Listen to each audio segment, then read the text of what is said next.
Assalomu alaykum. Bugun sizlar bilan mana shunaqa yumshoqqina pinyetkani to'qishni o'rganamiz. Bunga bizga kerak bo'ladi kartoshka va qo'zi. Hozir biz 26 ta petya olamiz.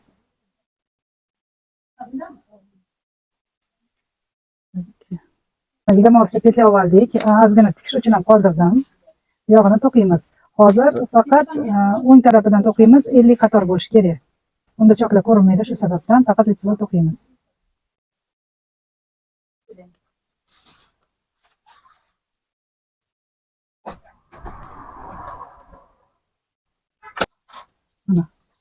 Orqa tomonini xuddi shu holatda to'qiymiz. Mana qizlar hamma yog'imiz bir xil chiqyapti. Buni ikki tomonlama kirgizsanglar ham bo'ladi. Xuddi shu holatda biz 50 qator to'qiymiz.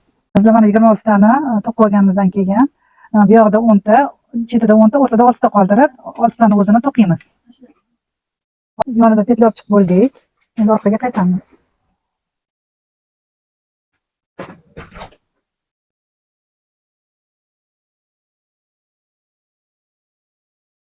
Qizlar petlamizga 26 ta edi.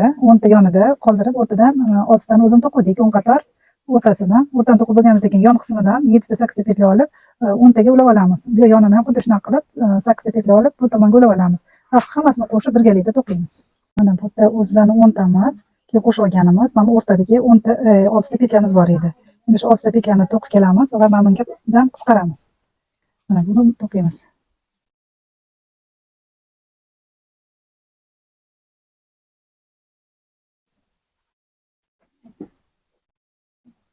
Mana bu petlar bilan bu ikkalasini bitta qilib yopamiz, qisqaramiz.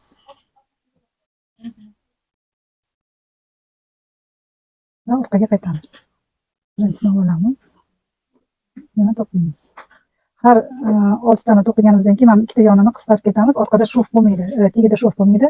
Faqat yon qismida shofimiz bo'ladi. Mana qizlar to'qotganimizda shu 6 tani o'zini to'qib keldim. Hammasini ikki tomonidan bittadan qisqarib keldik.